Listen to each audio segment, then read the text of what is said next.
தமிழக மக்கள் அனைவருக்கும் எதிரி வணக்கம்.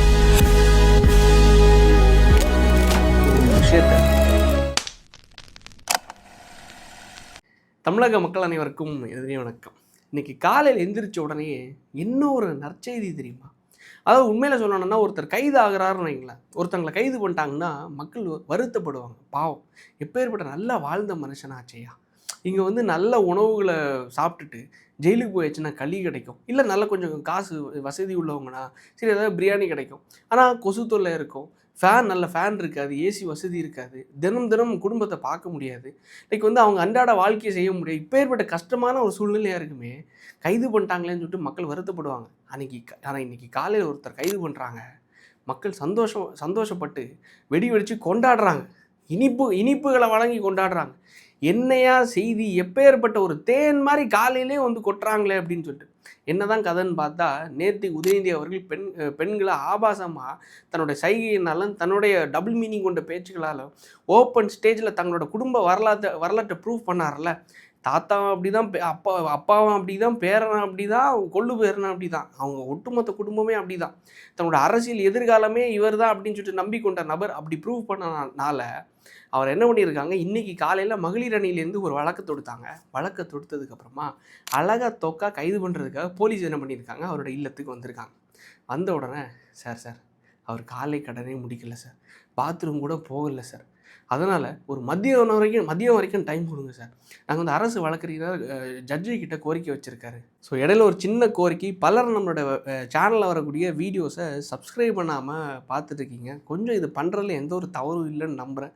4 லட்சம் சப்ஸ்கிரைபர்ஸை ரீச் பண்ண போகிறோம். இது உங்களோட ஆதரவு இல்லாமல் நம்ம ரீச் பண்ணுறதுக்கு எந்த ஒரு சாத்தியமும் இல்லை. ஸோ இந்தளவுக்கு ஒரு ஆதரவு கொடுத்து தூக்கி விட்ட மக்கள் அனைவருக்கும் எனது மிக்க நன்றி. தொடர்ந்து பேசுவோம். அதாவது எந்த ஊர்லையா காலை கடனை முடிக்கிறதுக்கு காலையிலேருந்து மத்தியானம் வரைக்கும் யாருக்கு இவ்வளோ டைம் ஆகும்னு யோசிச்சு பாருங்களா. ஒருத்தர் வந்து ரெஸ்ட் ரூம் போனால் ஒரு 5 நிமிஷம் இல்லை ஒரு 10 நிமிஷம், காலையிலேருந்து மத்தியானம் வரைக்கும் டைம் கேட்டிருக்காங்க. டைம் கேட்டு எங்களை கைது பண்ணாதீங்க, ஜட்ஜு கிட்ட நாங்கள் கோரிக்கை வச்சுருக்கோம் அப்படின்னு சொல்லிட்டு. போலீஸ் என்னென்னா, நீங்கள் எப்போ வேணாலும் முடிங்க, நாங்கள் வேனில் கூப்பிட்டு போகும்போது வேணால் அவள் இது பண்ணிட்டோம் அப்படின்னு சொல்லிட்டு காலையிலேருந்து என்ன பண்ணியிருக்காங்க, அரெஸ்ட் பண்ணி கூப்பிட்டு போயிருக்காங்க. அரெஸ்ட் பண்ணும்போது ப்ரெஸ்லேருந்து என்ன கேட்டிருக்காங்க, சார் இந்த கைது நடவடிக்கை எப்படி பார்க்குறீங்க அப்படின்னு சொல்லிட்டு. நான் வந்து இதை வந்து காமெடியாக பார்க்குறேன் அப்படின்னு சொல்லிட்டு. அதாவது இவங்க வந்து ஆணவத்தில் பேசுகிறாங்க. இதனால தான் தன்னைத்தானே குழிக்குள்ளே புதைக்கக்கூடிய விஷயம் இருக்குல்ல, இதுதான் மக்கள் கொண்டாடுறாங்க. இன்னும் பேசு, காமெடியாக இருக்கா, இன்னும் பேசு. சேப்பாக்க தொகுதியில் இந்த வாட்டி ஏதோ ஒரு ஜஸ்ட் மிஸ்ஸில் தப்பிச்சிட்டாப்புல. மக்கள் கொண்டாடுறாங்க. அடுத்த எலெக்ஷனுக்காக காத்திருக்காங்க, எப்படியாவது திருப்பி தோற்கடிக்கணும் அப்படின்னு சொல்லிட்டு. ஏன்னா இந்த வாட்டி யாரும் எதிர்பார்க்கல டிவிக்கு ஜெயிப்பாங்க அப்படின்னு சொல்லிட்டு, யாருமே எதிர்பார்க்கல. எதிர்பாராத சிச்சுவேஷன்லேயும் ஏதோ ஒரு தட்டும் தடுமாறியும் 108 சீட்டை நெருக்கி கொடுத்துருக்காங்க, கொடுத்த ஆட்சியை மாற்றிட்டாங்க. ஆனால் இவங்க வந்ததுக்கப்புறமா பெண்களை இந்தளவுக்கு அநாகரிகமாக பேச, அதை வந்து எப்படி டிஃபைன் பண்ணுறாங்க தெரியுமா? RS பாரதி அவர்கள் இன்னைக்கு காலையில் ஸ்டேட்மெண்ட் கொடுக்குறாரு. இதில் என்ன தப்பு இருக்குது? அவதூறு தானே பேசிட்டாரு. நாங்கள் பேசாத பேச்சா? அது இவங்க இன்னும் பேச தான் மக்களுக்கு வந்து கையில் ஒரு ஜிலேபி கிடச்ச மாதிரி அழகாக சாப்பிட்டுட்டு கைது பண்ணுறதை வேடிக்கை பார்க்குறது மக்கள் ரெடியாக இருக்காங்க. வருத்தப்படுறதுக்கு இங்கே யாருமே காத்திருக்கல, கதறதுக்கு மக்கள் யாருமே இங்கே காத்துட்டுல, யாருமே இவங்களோட கைதை வருத்தப்படவே இல்லை. குடும்பத்தையே கைது பண்ணி தூக்கிட்டு போங்கன்னு சொல்லிட்டு மக்கள் காத்துக்கிட்டு இருக்காங்க.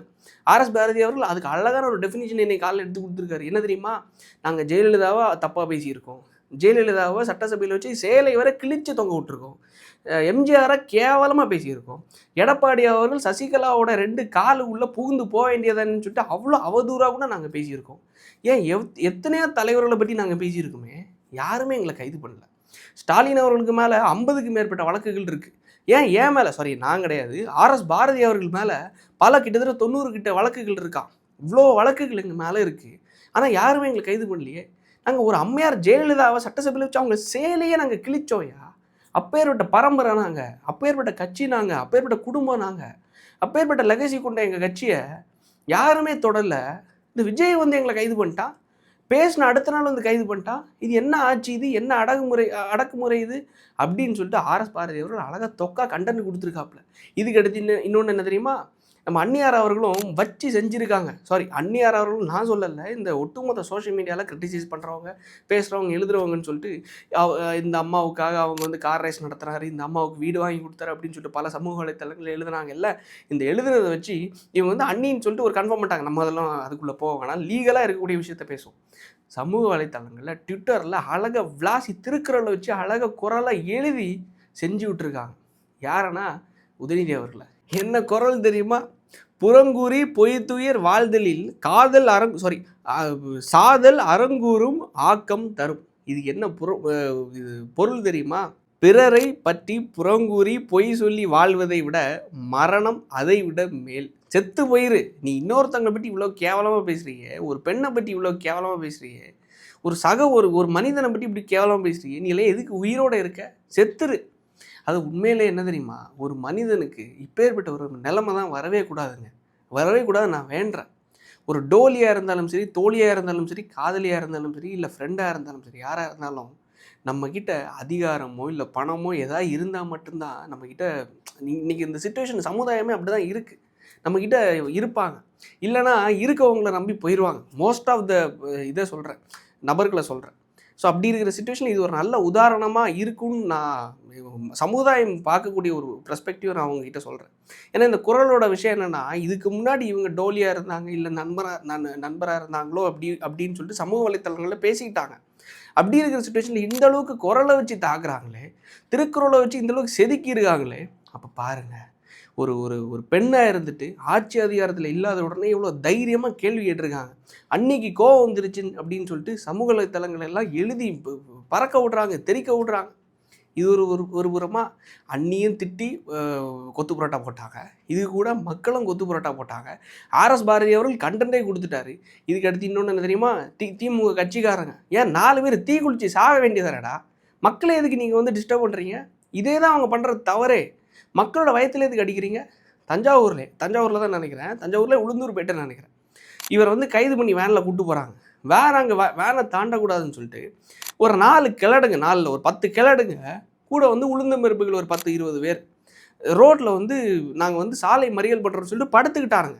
ஏன் தீ குளிச்சு சாக வேண்டியதானே அப்படின்னு சொல்லிட்டு மக்கள் நாக்கு பிடுங்குற மாதிரி கேள்வி கேட்குறாங்க. படுக்கும்போது பக்கத்தில் ஒரு மருத்துவமனை இருக்குது. அந்த மருத்துவமனைக்கு போன ஒரு நபர், பைக்கில் போன ஒரு நபரை இவங்க தாக்கி பரந்தலையில் அடித்து பைக்கை கீழே போட்டு உடைக்கிறாங்க. நீ எப்படி அங்கே வந்து என்ன கேட்குற, நீ எங்களை மாற சொல்கிறியா அப்படின்னு சொல்லிட்டு பிறந்தலையில் அடித்து பேக்கில் அடித்து ஸ்கூட்டியே கீழே போட்டு உடைக்கிறாங்க. இந்த அநாகரிகமான செயலில் ஈடுபடுறது யாருன்னா திமுகவோட உளுந்தம்பருப்புகள், திமுகவோட கிழடுகள். இந்த கிழடுகள்லாம் நாளைக்கு அதாவது உதயநிதி அவர்கள் இவங்களுக்கெல்லாம் ஏதோ பிச்சை போடுவாங்க, 200 கிடைக்கும், ஐயாவை அரெஸ்ட் பண்ணிட்டாங்க, நம்ம எல்லாம் இது மாதிரி சாலையில் போய் உருண்டா மட்டும்தான், மண் சோறை சாப்பிட்டா மட்டும்தான், இல்லை அவரோட அது சாப்பிட்டா மட்டும்தான் நம்மளுக்கெல்லாம் பிழைப்பு, இல்லை நாளைக்கு வந்து நம்மளை கை விட்டுருவாங்க, டிவிக்கு ஆட்சியை பிடிச்சிருச்சு, அண்ணா திமுக பக்கமும் போக முடியாது, எங்கேயும் போக முடியாது, இந்த குடும்பத்தை நம்பி தான் நம்ம இருக்கோம். அதனால் இந்த குடும்ப வாரிசுக்கு எப்படியாவது ஜால்ரா போட்டு இல்லை வாரி போட்டு இல்லை கழுவி விட்டு ஏதாவது ஒன்று பண்ணி, தவறாக இருக்குது, தப்பாக எடுத்துக்காதீங்க, ஆதங்கத்தில் வரக்கூடியது. மக்கள் இந்தளவுக்கு வயிற்றில் அடிக்கும்போது, மக்கள் இந்தளவுக்கு அவங்க தாக்கும்போது இதை தாண்டி என்ன தான் பேச முடியும்? இவ்வளோ கேவலமாக பேசுகிறதே நார்மலைஸ் பண்ணி அக்செப்ட் பண்ணி இவ்வளோ நாள் எங்களை யாருமே செய்யலையா? நீங்கள் ஏன் எங்களை அரெஸ்ட் பண்ணுறீங்க? நீங்கள் ஏன் இது பண்ணி பண்ணுறீங்க? பர்சனல் வெஞ்சன்ஸ் வச்சு பண்ணுறாங்க அப்படின்னு சொல்லிட்டு பண்ணுறதில் அவங்க சொல்கிறாங்க. அப்படி பண்ணுறதுல எந்த ஒரு தவறும் இல்லை என்று நான் நினைக்கிறேன், நானும் நம்புகிறேன். மக்கள் நீங்களே என்ன நினைக்கிறீங்க அப்படிங்கிறதையும் தவறாமல் மறக்காமல் கமெண்ட்ஸில் சொல்லுங்கள். இந்த கைதை நானும் சரி, மக்களும் சரி, பார்வையாளர்களும் சரி மகிழ்ச்சிகரமாக வரவேற்கிறீங்க அப்படிங்கிறது நானும் நம்புகிறேன், நானும் மகிழ்ச்சி அடைகிறேன்.